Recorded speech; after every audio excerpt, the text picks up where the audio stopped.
Hello, welcome to Critical Witness. I'm Phil, and we've got a really special guest with us this evening, Dr. Sam Chan, who's written several books now, but one of our favourites, well, it's my favourite, I think Dan's read it as well, Evangelism in a Skeptical World. Highly recommend it. It's a privilege to have Sam on with us, and if you want to ask us questions as we chat, feel free to. But we're going to get started straight away because we've got about 55 minutes before Sam needs to go to work. So we're grateful for him to wake up early for us, being in Australia. Sam, welcome. It's good to have you on. Hey, Phil, good to be here. And Dan, good to see you too. Dan, I'm still getting used to your wallpaper, mate. Wow. Yeah, I need to sort that out, don't I? I think. Still getting there every time. I'll try not to bring that up every video that we do from now on. Sam, tell us a little bit about yourself in 5 minutes or less. Who you are, what do you do, why you're a Christian? Sure. So my name is Sam Chan, and as you can hear, I am coming to you from Sydney, Australia, and it's 6 in the morning here. So it's a Friday morning. I am in the future. So if you want to know what the stock markets did in the UK, today, I will let you know. And that music intro was just perfect because it just woke me up. Like 30 minutes ago, I was fast asleep. I was in REM sleep, and that music. I'm thinking, turn it down. Oh my gosh, you're going to wake the neighbors. All my neighbors are still asleep. But anyway, so a bit more about me. I was born in Hong Kong, but my parents moved to Australia when I was just a baby. We came to Australia in the 1960s when I was probably the only Asian. Actually, my brother and I were the only Asians in our elementary and primary schools. Then I did high school in Sydney, studied medicine at Sydney University. I worked as a full-time doctor for about 4 years in the hospital system. Then one thing led to another. I had a career change. I decided I'm going to go into theology and become a teacher of theology. So I did a 1-year diploma in theology. Then I did a 3-year Bachelor of Theology. Then I went to the United States and did a PhD in theology. I went to Trinity Evangelical Divinity School in Chicago. So that took 5 years. Came back to Australia. I taught at a Bible college. I taught theology, ethics, preaching, evangelism for about 5 years at a Bible college. I went back to medicine for 1 year, and now I'm back into full-time Christian ministry. I'm with City Bible Forum, where we help people have a connection to the sacred in the workplace.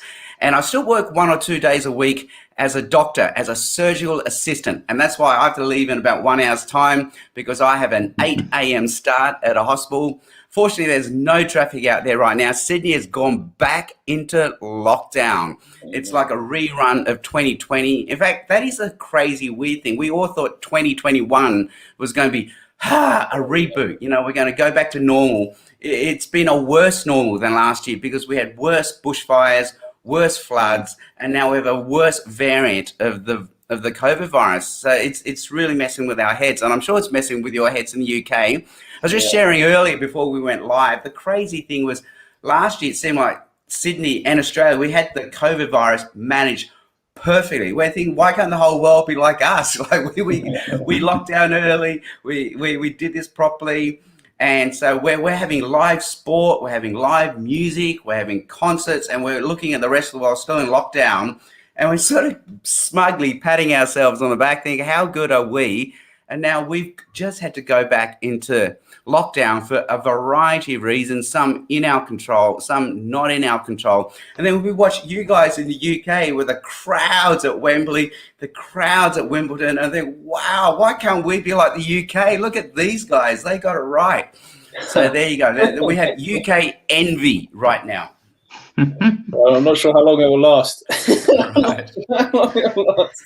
We're going full on. It doesn't exist anymore by Monday. It's crazy because it really is n equals 0. I actually said to my statistic accountant friends, is this n equals 1 that we're going through this for the first time, or is it n equals 0 because we've never done this before? But really, in the Western world, we're going through n equals 0. There is no playbook. We can criticize governments or whatever, but really, it's not like they can go from past experience. Oh, in the past, no, there is no past experience, and you can't predict the future. You really don't know what next month will be, let alone next year. It's been a total new normal, a new wake-up call for us. Yeah, for everyone, and sort of fighting over how to do things in churches, and yeah, everyone seems to be an expert except the government. Well, the whole point is that there cannot, by definition, be any experts because we've had no prior experience at this. So an expert usually has to have prior experience, 10,000 hours, according to Malcolm Gladwell. No one's had 10,000 hours at this. We're all here. We're all newbies for the first time. Yeah. Funny thing is, I do that Bible in 1 year.org program, where you read through the whole Bible 1 year. I do it every second year, and every year, and this year is one of my years when I go through it. And every time I do it, you discover things in the Bible you had never noticed before. So I was going through Deuteronomy, Leviticus. I usually fly through because just all this data which seems so irrelevant. And suddenly I'm seeing things in there this year which said things like, if a person has a disease, they need to isolate for 14 days. And if anyone's been exposure to this person, they too need to isolate for 14 days. I thought, this is incredible. It's like we've gone back 4,000 years because we're living life like the Israelites had to do. And suddenly all those weird laws that you just skimmed over, which seemed weird and embarrassing and cringeworthy, and something that your Chinese grand auntie would try to tell you, if your hair's falling out, then you need to do this. And whoa, this all makes sense now. No, pandemics were a real thing 4,000 years ago. And needed to be contained. Absolutely. So I'd be interested in just hearing a little bit more about that's City Bible Forum. What are the sort of main things that you're finding with work? Because I mean, how do you say your work when you're online or remote working? I guess is that a big shift in what you're doing? And how long have you been at City Bible Forum doing this? Okay, so I missed the last bit of what you said, so my line just went weird. I just heard City Bible Forum. Is that what you're doing? And I thought, you know what, I can go to town on this question, but I better find out what you did ask first. We don't need to ask any more questions. That's you for the next hour. That's right. Just asking, have you noticed the shift over the last year? How have you shifted what you're doing in terms of sharing faith at work? What does that look like when everyone's remote working, or is that been more or less? Yes. So definite shift. Well, the big shift is no one works in an office anymore. So even I myself, with City Bible Forum, my office is in the city, and I probably went in there less than 5 times in the last 12 months. So on the one hand, it's meant we've had to pivot, like whatever were our usual avenues of doing evangelism, we've had to change. So just to explain how City Bible Forum does evangelism, it's a lot like how university campuses do evangelism to students on university campus. Well, with City Bible Forum, instead of a university campus, we have a working business district. And instead of university students, we're reaching out to city workers. And so we do that by networking Christians together. So they're encouraged, they're built up, and they pray for each other, and they pray for their non-believing friends. But also with City Bible Forum, we look for creative ways of bringing the good news of Jesus to city workers. We understand that people aren't going to walk into a church. So we have to offer other ways, like like creative TED Talks, and that's often what I do, or lunchtime talks, or we have meetings in movie cinemas. And you got to think, with COVID, we couldn't do any of those things. So we had to pivot to doing things to camera, hybrid models. And so on the one hand, that meant we had to change everything that we did overnight. But on the other hand, it opened way more doors than were closed before, because suddenly you realize, normally 30 people might have turned up at lunch. Today, 300 people nationwide tuned in, and some of them were overseas, internationally watching in. And so it definitely opened up more doors. And we put out something called the Post-COVID Playbook. And I think if you just search up Sam Chan, City Bible Forum, Post-COVID Playbook, much of it was, how can we do ministry and evangelism in a post-COVID world? And we called it post-COVID because we put it out in March last year. And we thought it's only going to last 1 or 2 months. So by the time it comes out to the audience, it's going to be post COVID, and then it came out in May, and Australia completely flattened the curve by May, and we thought, there we go, whatever we put out is completely irrelevant. But since then, we've had boom, a wave, another wave, and now we've had the biggest, probably it's our third or fourth wave of COVID. So the book has stayed relevant.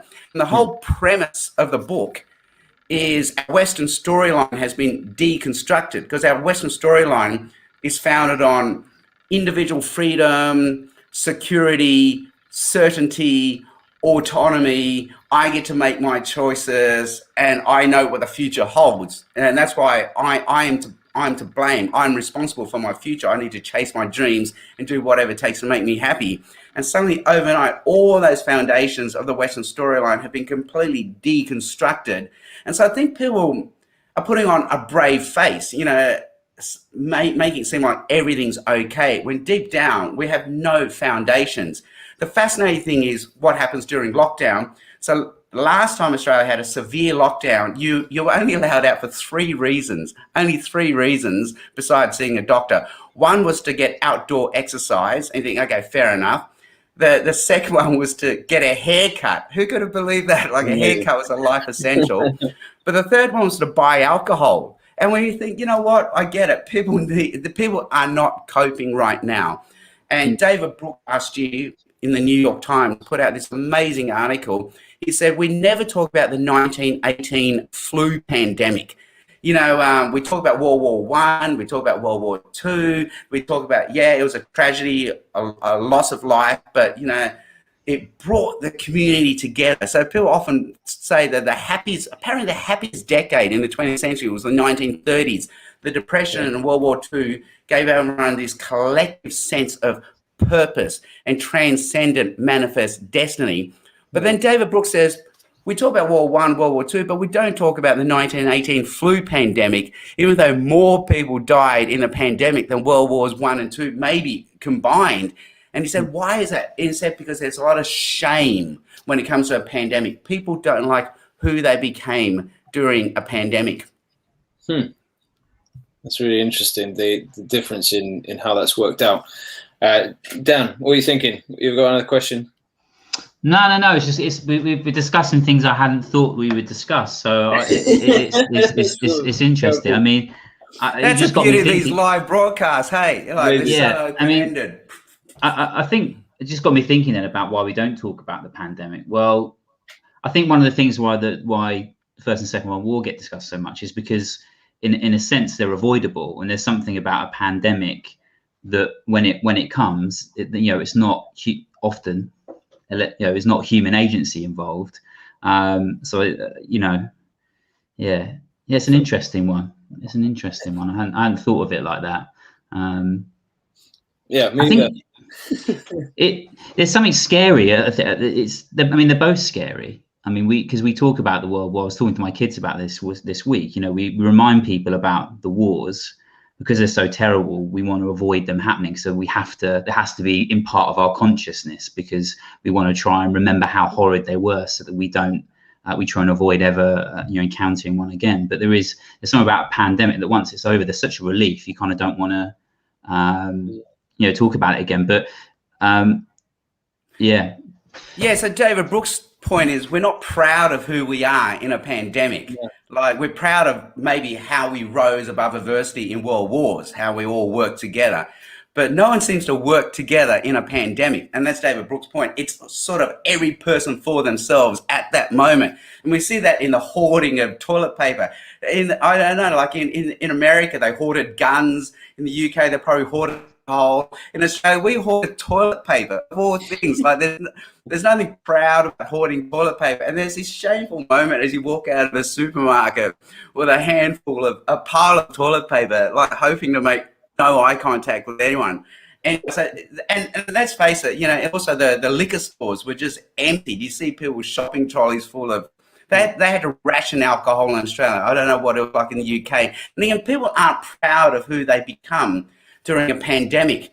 And so Oh, yeah. And the other thing about a pandemic, and you can look up this because I had to research this when I had to give a talk for City Bible Forum. I think it's called Fear of the Future. So just Google Sam Chan, City Bible Forum, Fear of the Future. And I found out there's a fear expert called Peter Sandman I think he's in the USA, Peter Sandman. And he talks about how our heads and our hearts are always out of sync when it comes to fears. So, for example, when it comes to shark attacks, our hearts disproportionately are afraid of sharks because, there's something horrible and invisible and uncontrollable about sharks.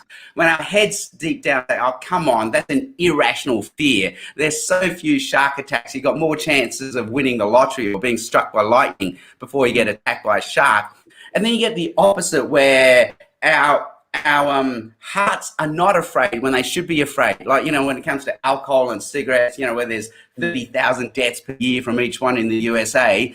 So our heads say, I think I should be afraid of this, but our hearts say, oh, no, that's all right, nothing to be afraid of. But then Peter Sandman says something interesting happens in pandemics. Our hearts know they should be afraid, like, well, we should be taking more precautions, but our heads don't want to be afraid in a pandemic because we don't want to look silly. We don't want to overreact. So we don't want to wear masks. We don't want to shut down. We try to rationalize something we should be afraid of. So our hearts and our heads are out of sync during pandemics, according to Peter Sandman. And as I say in the post-COVID playbook for City Bible Forum, this is where we can explore different emotional entry points into the gospel. I learned this from a Timothy Keller talk I heard on Acts 16. In Acts 16, 3 sets of people get evangelized by Paul and Silas. We have Lydia, the business person, and she has a reasoned discussion with Paul and Silas, and she's reasoned into the gospel. But then we have the servant girl who's possessed by an evil spirit. She's owned by earthly masters. So she lives in fear and control of horrible people. But she has a power encounter with Jesus where she is set free from her earthly masters and set free from the evil spirit. But then we have the jailer who fails at his work. So he's a person of duty. And so he's shamed, he's dishonored. That's why he wants to kill himself. It's the last honorable thing he can do.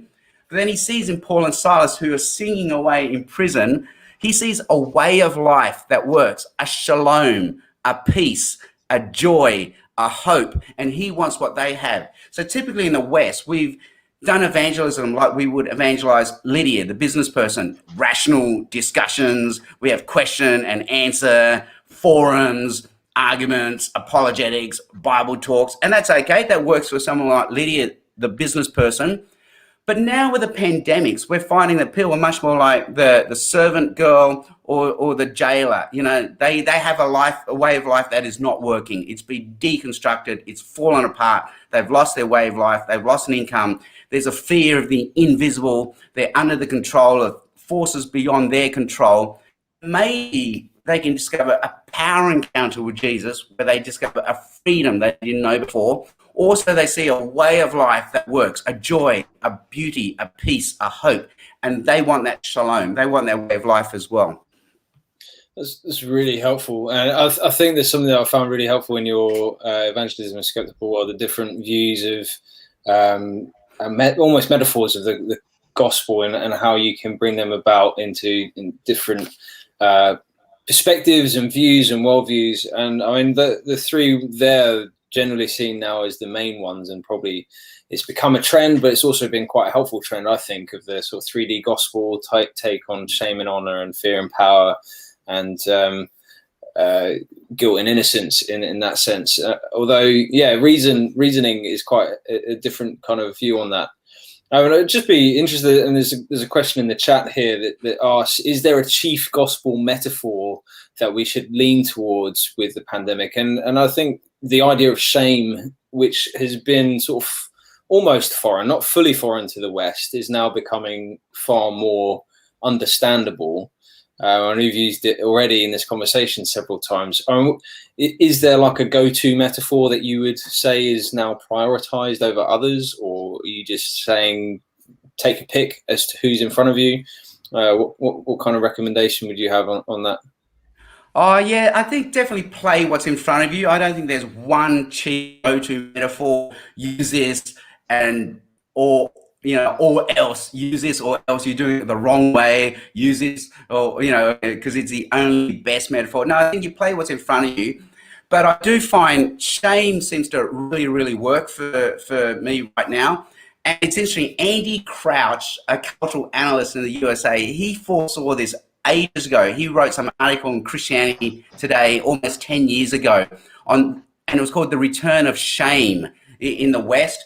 And then you got someone like John Ronson, UK writer, TED speaker. He put out something, So You've Been Publicly Shamed. So how we have now returned to tribal societies where we have to virtue signal our honor to show our belonging in the tribe and that we're good enough to stay in the tribe.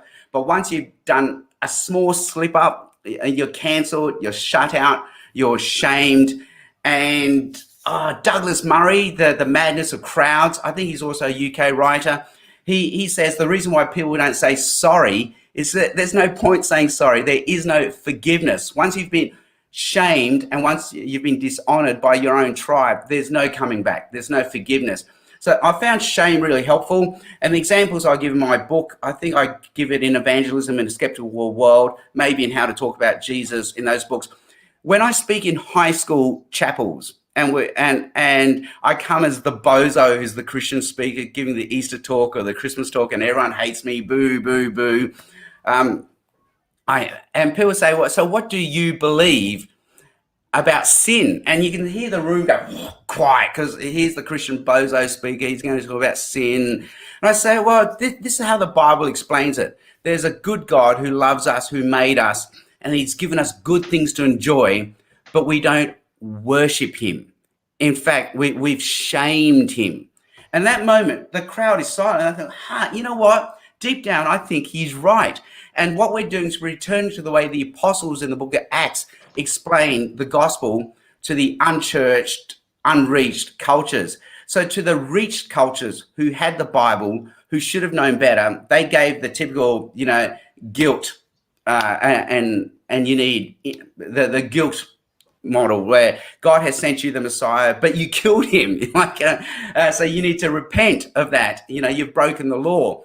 Whereas to the unreached, unchurched people without the scriptures who didn't know better, they said things like, there's a God who sends rain, he makes your crops grow, but you don't worship him. In fact, you can't contain him in a temple like this. And so they use a shame thing. So I think, and definitely shame really sums up how we feel in a pandemic. No one likes who they became. There are a lot of secret sins, a lot of secret vices, a lot of secret addictions during pandemics. My friends who work as chaplains, they tell me, there's a lot of stuff out there that you people don't know about, that people tell us chaplains.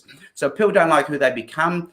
But also, I say, definitely reach people like we reached the jailer as well.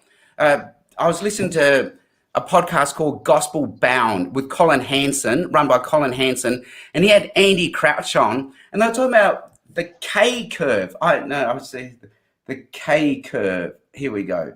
And so during the pandemic, we didn't have the usual in economics. You can either have a U curve, up and down. You can have a J curve, down and up. But they talk about a K curve where there are two limbs. So half of society did better during the pandemic. And usually that's white collar, university educated professionals. So people in banking, in some sectors of retail, they did way better out of the pandemic. Say the stock market has gone up. Housing has gone up. So half of the community has done really well out of the pandemic, but the other half has done really badly in the pandemic and they may never recover. And usually it's the blue collar working class and their way of life is broken. They have negative cash flow. They don't know how they're going to pay the bills. Their businesses have been shut down. And that's almost like the jailer. You think about the jailer is your working class guy, not professionally educated, whereas Lydia, the business person, was your professionally educated person. His way of life has fallen apart through the earthquake, through the pandemic. So we can show them there is a shalom, a peace, a hope, a joy. And part of what I tell Christians to do, and part of what I tell my family to do, is during lockdown, when we do online church service, and we have to sing, like no one sings during that moment. No one's be the bozo singing by themselves in the kitchen. But I say, let's sing up, open the windows, let's sing up. That's what Paul and Silas did. And if people can hear us singing praises and worship, in a lockdown, people are going to say, hey, I want what they have.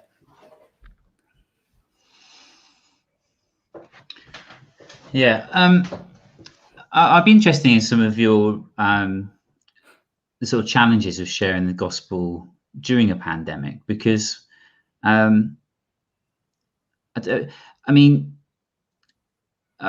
started talking about, you mentioned how obviously in the Bible it talks about God bringing rain and is indiscriminate in the sort of good things, but then what are the sort of questions you get about the pandemic and the problem of evil and things like that? Because it's almost pandemics are a little bit worse, I think, building on what you said in terms of looking at how half the population have done very well, and those who were already not necessarily doing great in terms of human capital and things have been probably hit hardest by the pandemic, and probably long term for the future as job roles change, as people are being encouraged to work from home, and just the nature of certain kinds of work change. It kind of seems there's another level of unfairness in the indiscriminate sort of nature of a pandemic that almost makes the problem of evil a little bit worse. It's like, right, the pandemic's going to hurt those at the bottom even worse than those at the top who are already benefiting. It seems like there's an extra sort of layer of unfairness with the nature of a pandemic. Yeah, and I think we're going to appeal to people at both the heart, the head. I got it mixed up now. The head and the heart. Like at the level of the head, if we use reason, we could say, yes, this is messed up. This is horrible, and it's been indiscriminate and disproportionately unfair to some people. And then I could then push. So we hear their complaints, we understand it, we speak it back to them. We even speak it back to them in stronger, better terms than they've spoken it to us. So we express the problem of evil in better, stronger terms than what they've expressed to us. And then we say, and that's it. That's it. We actually only have two choices then, don't we? This problem of the virus has shown we really only have two choices. Choice number one, you know what? There is no God behind this universe. We're just atoms and molecules. We're just another species of life on this planet. We're just a blip in the timeline of the universe. In the same way the dinosaurs were just a blip in the timeline of the universe, and an astronaut unfairly came and wiped them out. Here we are as a species, and this virus is coming now to unfairly wipe us out. And that's just it. We live in a world of Mother Nature where Mother Nature does not care. We're just another species of life. Just like when we get grizzly bear versus salmon, there is no good guy, bad guy. Hey, it's just what Mother Nature does. Mother Nature is cruel, unfair, indiscriminate. There is no purpose behind this universe. We are going nowhere. That's choice number one, and that's what the pandemic proves. Or choice number two is, you know what? There has to be a personal, loving God behind this universe. And that's why we cry out, unfair. This is not how it should be. And so the fact that we sense injustice, unfairness, tragedy at this moment makes us realize there must be a good, wise, powerful God behind this universe. Otherwise, why else are we crying out? And then I say, and that's just that. If there really is a good God behind this universe, a powerful God behind this universe, we just got to trust that he has a good, wise, powerful reason for what's going on. We may not understand it, but there has to be a good, wise, powerful reason for what's going on that we can't see. That's how we can appeal to the level of the heart, the head. I keep getting mixed up. It's so early in the morning. But I think we also need to speak to the heart. And the heart is this, like where we just ask the second question, how are you going? Like really, how are you going right now? And give them permission to be vulnerable, to open up. We won't judge them. We're listening to understand, not listening to respond. And then finally, I say something like this: hey, my wife, my kids, we pray every night for our friends. Can we please pray for you? And can we pray for a miracle? So I think what's changed for me in the last 6 months, I've started not just saying, hey, we will pray for you, but I actually say, we will pray for a miracle. It seems like people are open to the language of miracles again. Then I check in next week and I say, hey, how did it go? And they go, your prayer, they usually say, no, I belong to a very conservative Chinese tradition. We don't clap our hands in songs. We look at our feet during the praise time. Like we don't talk about angels or miracles, anything supernatural like that. But I've started using the language of miracle. Then I say, hey, how'd it go? They say, your prayers were answered. And I say, it's a miracle. And they say, it is. It's a miracle. And I think during Christendom, we reached out to people like we reached out to Lydia, the business person who was a God-fearer through reason. But now that we're post-Christendom, it's almost like we return to the Old Testament, where people can choose from a variety of worldviews, a variety of gods to believe in. And God's claim in the Old Testament to be the one true God to worship was, I'm the God who speaks, they don't speak, and I'm the God who answers prayer. These other gods don't answer prayer. And typically we've used the truth thing, God speaks, look at the Bible, read the Bible for yourself. But now I think we're post-Christendom and people have a variety of worldviews and gods to believe in. We say, hey, we worship the God who answers prayer. And I'm just finding out, and I know it's limited time frame, 6 months so far, God seems to be answering the prayers that I offer to the non-Christians when I check in the next week. It's very exciting. I like that. Phil?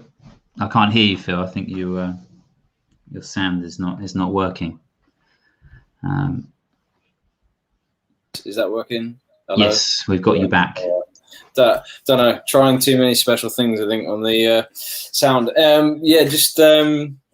really like that you're trying new things out and just seeing if they work. And I think being able to do that and just seeing where it takes you with your friendships and also having the opportunity to have those friendships. I think sometimes we get so caught up in Christian stuff and even in the pandemic, I think people have been busy with online things, trying to keep the community going, trying to keep those meetings on Zoom or whatever it is. So just keeping those friendships going so that you can try out new things in your conversations and even put your own faith on the line, I guess. Like, well, what happens if I pray and nothing happens? What's going to happen? I really like that. There's a bit of something so I work with international students. There's quite a lot about conversation about the sort of shame honor type language. I'd just be interested if you're finding that there's any pushback amongst Christians about contextualizing the gospel in that way. So I mean, you just used a definition of sin, of not worshiping, and sort of said, well, let's try and, you didn't say avoid, but you were like, it's not necessarily God's anger at sin that needs to be saved, and we're not necessarily talking about you've killed Jesus and therefore you need to pay off this debt. Have you had pushback on that it's like you're preaching another gospel now? And if so, like how do you clarify that amongst other Christians? No, I'm not changing the gospel. I liked how you went into Acts for that, but even with that, I've seen some pushback that's like you're just saying here's another gospel for one group, here's another gospel for someone else. How many gospels do we need? What would be your response to something like that? Yeah, so many good responses. So first of all, I think you're not coming up with a new gospel. You're actually coming up with so the guy with the 3D gospel, John, what's his name? Jason Georges. Jason Georges, that's right. As he legitimately points out, these are there in the Bible already. So we're not coming up with an extra biblical, non-biblical way of explaining the gospel. We're just exposing another dimension of the gospel that's already there in the Bible. It's amazing, like the opposite of shame and honor is face. And then if we just search the word face in the Bible, we think, oh my gosh, it's everywhere. How do I not see this? And that's because with our Western eyes, we were preoccupied with certain dimensions of the gospel. We miss the other dimension of shame, honor, and face. So even that priestly blessing in Numbers, may the God, shine his face upon you. That's the opposite of shame and dishonor. This is may God honor you with his face. You look at face in the Psalms and it's everywhere. Lord, show me your face. And often now when I MC at church, I say I kick off the service. Today, God, we meet as your people. Show us your face. I kick off the service with that rather than just at the end as a priestly blessing. So number one, we're exposing a dimension of the gospel that's already there. Number two, usually the pushback comes back because people are worried we're losing the objective absolute categories of the gospel. And typically it's been explained, guilt is because you've broken an external objective law, so you're objectively guilty. And then justification is an objective external status that God gives you. Whereas shame is this subjective, vibey, internal, emotional thing, like I feel shameful. And so I think that's usually the pushback from Christians. But Jackson Wu, who's written several books on shame and honor, he shows, well, actually, both categories of guilt and shame have objective and subjective categories, dimensions. So I can feel guilty. And that's usually what, ironically, the non-Christian world reacts against guilt language. They don't like guilt language because it's this subjective thing. And as Christians, we're trying to say, no, it's this objective thing. So we can feel guilty subjectively. And at the same time, they're objective standards of guilt and innocence. Like you can break laws, you can keep laws. And it's the same as shame and honor. We can feel shameful. Yes, that's subjective. But at an objective level, what shame is you have fallen short of standards set by the tribe that you belong to. And it's interesting that the Bible has both dimensions of sin. Sin can be either a transgression, where you break a law, so that's more like guilt, or sin can be where you fall short of the standard that God needs for you. And that's Romans, isn't it? All have sinned and fallen short of the glory. So we have shamed God and our tribe, the people of God at that moment. We have dishonored. And that's why the opposite of shame and dishonor is God lifting us up before him. So it's interesting that in that parable of the tax collector and the Pharisee, the lesson that Jesus brings out of that is whoever lifts themselves up before God, God will bring down, but whoever humbles themselves, like acknowledges their shame and dishonor, God will lift up. So that's the opposite of shame and honor. So the dimensions are there in the Bible, and shame and dishonor are just as objective as guilt and innocence. And I remember when I used to teach theology, I think there were like 52 different Hebrew verbs for sin. So there are 52 different dimensions of sin in the Hebrew Old Testament. Wow. And David, in his famous Psalm 51, where after he's sinning, where he commits adultery with Bathsheba, kills Uriah, the husband, he uses three main verbs to describe sin in that psalm. One is to transgress, break a law, but the other one is to fall short. And the other thing is interesting, in Genesis chapter 3, we always call the events of Genesis 3 the fall. Like it's an extra biblical word. We get no pushback when we say, it was the fall. But the fall implies that we fell short of the glory of the standard that God set before us. So there's more of a shame, dishonor category than a guilt, innocence category. I think that's really helpful. And I like you said, the one that Jason Georges uses, Ephesians 2, which uses all the different categories as well regarding broken law, reconciliation, honor, family. There's a lot in Ephesians 2 where you can draw all the three dimensions, even like the power over the hostility, with the breaking down the hostility between us and God. And so you've got loads of that within the scripture. I think that's really, really helpful. And both Jackson Wu and Jason Georges would recommend them to anyone listening. There's a question here just regarding that sort of experiential element that you were talking about. Where does testimony, our testimony, our experience as Christians, is that something that is almost worth more culturally speaking when sharing our faith? Where should that fit in? Should it be a part of our apologetic as well. Yeah, I definitely think so. Like testimony, I think it's almost essential. It's not this secret sauce that we pour on, or this optional accessory like leather seats in your car. The more I think about it, the more essential I think testimony is. And I'll give you a variety of reasons. I listened to Craig Springer from Alpha USA, and it was talking about Barna.com, which does a lot of research on this. Barna.com says the average non-believing friend has a problem with Christianity. They have a problem with the abstract idea of Christianity, but they don't have a problem with a Christian friend in their life. And we get this all the time, like all our non-believing friends who hate Christianity, but then they meet us and say, oh, hey, you're all right, meaning somehow the concrete manifestation of Christianity in you as a person, that's okay. And they would prefer to hear the gospel not from some abstract Christian website, but from you, their personal friend. So number one, it's almost the only way our non-believing friends will hear the gospel now, through our personal testimony. Number two, and this is starting to do the rounds in psychology, sociology things, because I'm hearing this drop quite a few times. I came across it in the New York Times a few weeks ago. I came across it in a podcast called You Are Not So Smart. They call it, and they give this story of how there's this African American in America who does stand-up comedy in front of Ku Klux Klansmen, and usually he gets a lot of pushback. Hey, you're black, we hate blacks. We're from the Ku Klux Klan. But as they get to know him personally, they suddenly realize, I actually have no problem with black people, and and people leave the Ku Klux Klan because now they have met,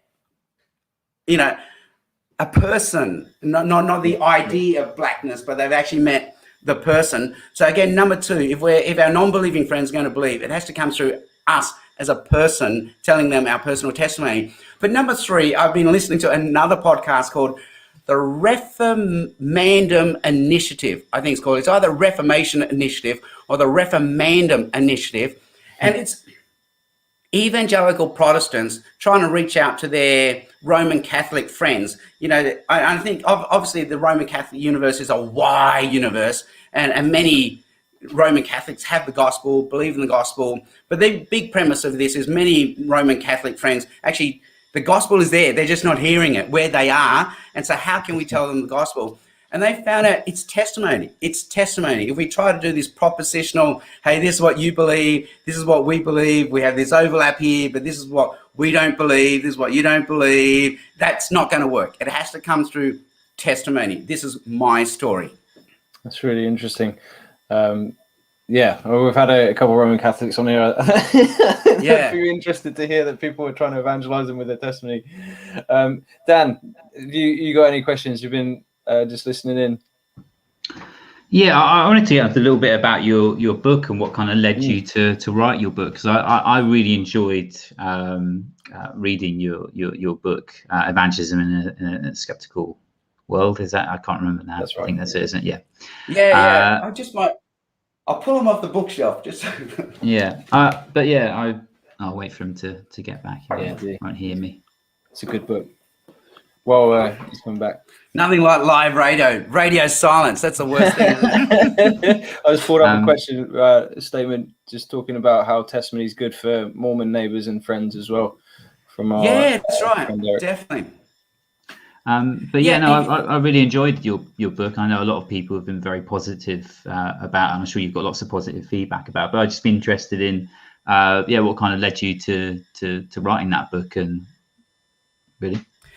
Yeah, so I used to teach in a Bible college, and I used to teach theology, preaching, ethics, and we had this guy teaching evangelism called John Chapman, unfortunately dead now, passed away from old age, and that was it. He was getting old, he wanted to retire, and the principal of the Bible college comes into my office and says, Sam, John Chapman wants to retire, you are now teaching evangelism. And I said, no, because I can never be John Chapman. The guy is a legend. It would be silly to think I can follow in his footsteps. And then I thought, that's it. For the first time as an Asian, I stood up for myself. I said no, I wasn't a people pleaser. But the next day, boom, boom, boom, boom, boom, these footsteps come storming to my office, and it was John Chapman, larger than life figure, says, brother, "You are teaching evangelism." And he dumped his portfolio on me and walked away. And this was a 45-hour course, Australian College of Theology, accredited, master's level, and his notes were gobbledygook. They're rubbish, illegible, handwritten. So I thought, I've got to come up with a 45-hour course, blank slate. And I thought, you know what? Let's do it. Blank slate. Because this is a new normal. Australia's post-Christian, post-reached, post-church. All our other methods and ways of doing evangelism have presupposed Christendom. And so let's try a new way. Hang on, my computer battery's low. Hang on. Oh, see, these are the good things again. Life, Yeah. what happens. Online, batteries fail. It's Okay, cool. it's a fallen world. You know, you think you're plugged in, but you're not. There's a little white cord. That's right. I have to plug this in. Okay, so we are charging it. So then I thought, well, all our prior methods of learning evangelism have presupposed Christendom. Let's be blank slate. How would we reach the West if we were missionaries starting from scratch? I know there's no true thing as a blank slate. We're all a presupposition. But that led to the project. I thought, okay, and so I built it up gradually over the years.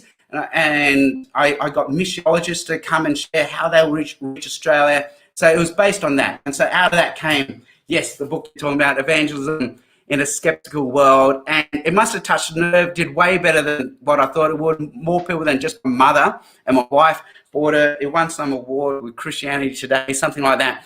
But then the fallback on that book was, well, obviously, it was a book designed to be a textbook for seminary and Bible college students who were going into some form of semi-professional ministry. There's a lot of stuff there on how to give talks, apologetics, how to answer questions.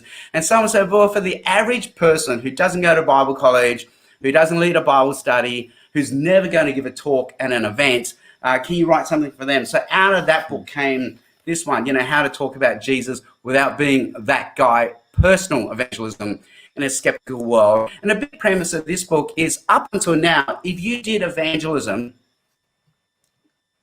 a course anywhere, you either got taught how to give a public talk at a public church event, like a 20-minute Bible talk monologue, or you got taught how to walk up to a stranger on a university campus or train and evangelize them. But what do you do with space in the middle? My friends and family who I have to see every day and will keep on seeing every day. And if I have an awkward conversation with them, it's going to make things really awkward for the next 10, 20 years when I have to keep seeing them. So somewhere there's a space in the middle. How do I tell my friends and family about Jesus? And so that's what led to this book, how to talk about Jesus without being that guy. Nice. I really like that because that space is something that I'm trying to work through in my work as well. Where I last heard you speak with UCCF, I work with Friends International, which often works alongside them here in the UK on campus, but also trying to connect local churches. So they're doing that kind of, you're a friend, you're someone I care about, my faith is important to me. How can I be plausible? I like the way that you bring plausibility into this and connect you with the community, that there's this experience that I am convinced by. Yes, there's the reason, but there's also the experience, and God speaks in that experience as well. And I found that all really, really helpful.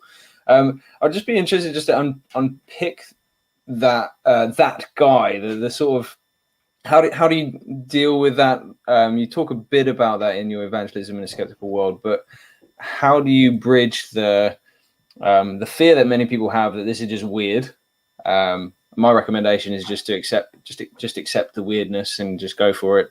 But I'll just be interested to hear how you get over that. I'm recognizing that we're kind of cutting close to time, but maybe a sort of 3-minute summary of how you get over being that guy, that weirdo that keeps speaking about Jesus.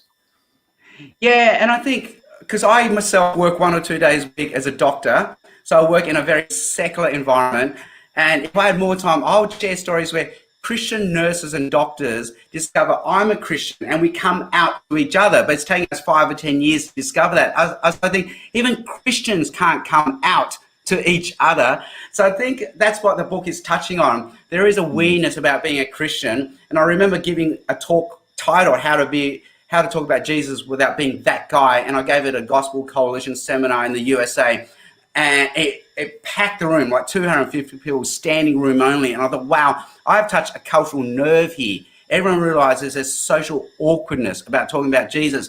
So on the one hand, I say, just recognize it is what it is. It's a product of the West. We've had a very strict, sacred, secular, private, public divide ever since the Western Enlightenment. Your non-Western friends don't have this sacred, secular divide. That's why your taxi driver, from Africa will have a religious symbol on their mirror. Your Asian greengrocer will have an idol set up in their shop. They don't have this sacred, secular divide we have. So just understand it's a Western phenomenon. So it's not just you that feels awkward. It's actually your non-believing friend feels just as awkward. So recognize it's a social awkwardness that's been constructed by the Western alignment. But secondly, as you say, Phil, it's a Band-Aid. Just rip it off. The sooner you do it, the better. And I have found if you try to do it slowly, it's even more awkward. Just come out and say it right from the start. I say, hey, my wife, my kids, we're people of faith. We meet on Sundays and this is what we do. And I once got invited to speak at a secular consulting firm called Bain Consulting, and they're international, and they brought me in under their diversity and inclusiveness umbrella. So I think 2 meetings ago, they brought like a lesbian on to explain just explain how we can better understand where she's coming from. The previous meeting, they had a transgender person, and this was my turn, a person of faith, because now we're just as marginalized as misunderstood. And I said, you got to understand what it's like to me to be a person of faith. This is something that's so true, beautiful, and meaningful to me, and you're asking me to suppress it and keep it in private. But it's who I am. I can be no other. You can't ask me to stop being Asian Australian because it's who I am, and I am a person of faith. And that's how I explained to the consulting firm. And I said, and you got to understand, like on a Sunday when you go buy bread and you ask the lady behind the counter, how's your day? She said, oh, it's been good. How's your day been? And I said, it's good. And then she said, what did you do? And I thought, oh my gosh, I'm going to tell her I went to church this morning. And I thought, and I said to this Bain Consulting Diversity and Inclusiveness group, I said, you got to understand how awkward it is for us to even come out to say this, because society has made it awkward for us, but it's who I am, and I can be no other. It's what's most deep and meaningful to me. So rip it off. It's a Band-Aid. And I think the easiest way is saying, hey, my wife and I, we're people of faith. We pray for our friends. In fact, how can we pray for you? So I think use prayer as the entry point, because people love prayer. They have no problem with prayer, and that we have a faith and we can be no other. That's awesome. Amazing. Dan, go for it. I was going to say, I like that you feel like that too, because it makes me feel better. I always think, like, when I read a book, I'll read your book and I think, well, it's just a super Christian, he just washing his hands after the toilet, and just like, our sins have been washed away by the blood of the Lamb, so it's it's refreshing. It's good. So I appreciate your honesty, because I think that definitely connects to me, and I'm sure will connect with other people that actually, you teach it, but it's still, you do feel like you're coming at it. It's such an odd thing, because I know, like, I have friends, when I first became a Christian, I was in a Pentecostal church, and my African brothers and sisters don't have any issue with that. It's just do it. It's like, it's just like, and me, I'm just like, like someone says, what do you do at the weekend? And I'm also like having almost an anxiety attack. But I'm not ashamed. It's not because I'm ashamed. It's because I don't know. I'm like, well, I went to church. They're like, oh, okay, cool. How was that? Yes, that's fascinating. So in this diversity inclusiveness group, and they had, like, it was done online because it was during COVID, but I could see there were like 100 people watching in, and they said, well, how can we better understand you peoples of faith, what our unconscious biases that we can check at the door. And I exactly what you just said, Dan. I said, you got to understand what a terrifying experience Monday morning is for us Christians at work. We're terrified we're going to be asked, what did you do on the weekend? We know we're not going to be allowed to say what we really did do on the weekend. And that is, we met in a church, we worship the God who loves and made us. And you know, we had a deep community. And then I said, well, how can we better care for you? I said, why don't you, because we love praying for our friends and family. Why don't you give us prayer points to pray for? And everyone's writing this down. Oh, yeah, this is fantastic. And so I thought, wow. So during the discussion and the chat time, everyone said, I'm going to better understand that on a Monday morning when I check in, I need to give them permission to talk about their worship experience, their faith experience on Sunday, and also give them a prayer point to pray for, because they love to pray for me. That's amazing. It's so good. I found that interesting. You're not the first person that I've talked to that's used that sort of inclusive banner to be like, look, this is faith, that I need to be included as well. And I think even in my work I'm also a chaplain in the interfaith chaplaincy, and they've only just sort of allowed evangelicals sort of head chaplains like, I'm taking a risk with you guys because we've got this no proselytizing rule, so please don't mess it up. So I mean, we've got evangelical students on the campus, so they've got to accommodate their spiritual needs as well. So I think there's definitely a space for that, a willingness to bring that in, but I think also use that carefully, be really sensitive with that. But I think there's also a growing sense that if you are open quickly, in the sense of, I'm a Christian, this is what I believe, but I'm willing I'd love just to be a mate and go for a walk and talk about all things, but just to let you know this is important, and it'll probably come up in our conversations. That's the kind of strategy that I'm trying to utilize in work, and it seems to be a little bit more fruitful, just because people aren't under the assumption, or it's not as subtle and sly. It's just, this is who I am, and I'm not trying to convert you. It'd be great if you did, I'll be honest, but let's just have a friendship.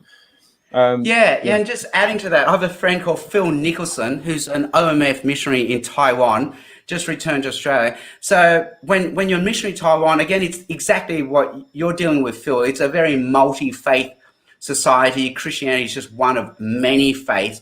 And he says the most helpful thing is to see, we return to the book of Luke, the Synoptic Gospels, where there are three categories of people in Luke. You had the disciples, so they were the inner circle, who you could say was saved. You had the religious opponents who opposed Jesus.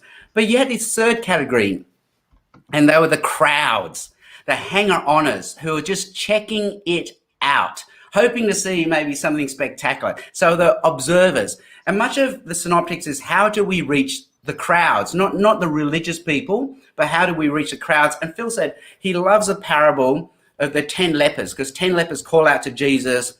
They ask for a miracle. They ask for a blessing. And all 10 get healed miraculously.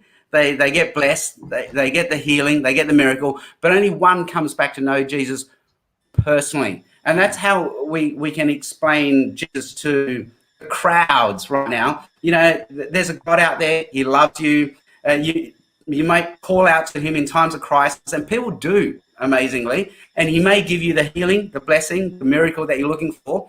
But if that's all you want from Jesus, it's not that you want too much, is you want too little. He wants to be more than just a business acquaintance who gives you what you're asking. He actually wants you to come to know him personally. And I think that's how we can do a lot of this, our ministry, now that we're in this multi-faith, multi-belief universe. That's really helpful. That's really helpful. I'd love to ask more questions, but I'm very aware of the time, Sam, that you've given so generously to us. Just very last thing is, you shared a bunch of resources. It was obviously your book. Is there anything else that you'd like to share? Things that we should listen, watch? Any sort of final resources that you want to ping out there? Yeah, so obviously the two books that I just put out that I flashed up before, but here they are again. And then, but I work with City Bible. There we go. That'll be the caption on the recording. That's right. But I work with City Bible Forum, and like I say, last year we put out something called the Post-COVID Playbook, which keeps staying up to date. Like, we thought we have missed, the cultural vibe. COVID keeps coming back, so it stays relevant. post-COVID playbook, so how to evangelize in a post-COVID world. And that's online, so we call it a book, but really it's videos and a PDF that you can get online. And I think it's all available for free. Just go register. But the second one is how to share Jesus at work. That's that funny space. Like, we want to tell our friends and family about Jesus, but how do I tell my friends at work about Jesus? Because we spend more time with them than we do with almost any other category of friends. And so I think that you're going to put the link there, but I'll just say what it is. Oh, where is it? I think it's plus.citybibleforum.org/share Jesus. And it's just 9 lessons, which involves a 5 to 10 minute video from me. So very short, followed by a PDF that you can download with discussion questions for either yourself or your small group. And then just all those podcasts that I was just reading off now: Referendum Initiative, Gospel Bound with Colin Hanson and the Gospel Coalition. And with City Bible Forum, we have one called Bigger Questions that I find very, very helpful. And I'm also finding the secular non-Christian podcast, You Are Not So Smart, to be very helpful, because they do a lot of stuff on why people do change what they believe. Why do people change their minds or their beliefs or their views? Amazing. Sam, thank you so much for your time. Got a couple good bits of feedback there. Such a good and fun interview. Thank you. Loved it on Facebook. So thanks for your time. Dan, any last words? No, just thank you very much, Sam, and enjoy your day at work. Yeah. I unbelievable. I do what Dan does, except he's better trained, better qualified, but in the wisdom of the health government, they think a doctor needs to do it. So I just hold a leg, a trained blind monkey. Not that Dan is a trained blind monkey. Just to show you anyone can do what I do. Amazing. I just got to make sure I don't get my lefts and rights mixed up. I'm always going, okay. Or the head and the heart. Head and the heart as well. That's right. If it's your left, that would be my right, wouldn't it? There's always that moment I pause. Awesome. So we'll end it there. Sam, if you do need to dash off while I'm closing the stream, feel free. It's been a pleasure. But just to let you know, we've got a few talks lined up for August. Well, 2 talks lined up. One talking about evangelism, depression, and Christianity, and where that fits with sort of mental health. That's with Philippa Wilson, who's written a devotional called it's gone. Certain Brightness, I think it's called. So we'll have her on in August, and we've also just working on getting Joshua Swamidas, who's written the genealogical Adam and Eve. So if you like your Adam and Eve debate, join us for that. Watch out for us on social media, and the updates will be in. Thanks again to those who support us financially. You patrons are amazing. We're very blessed by you.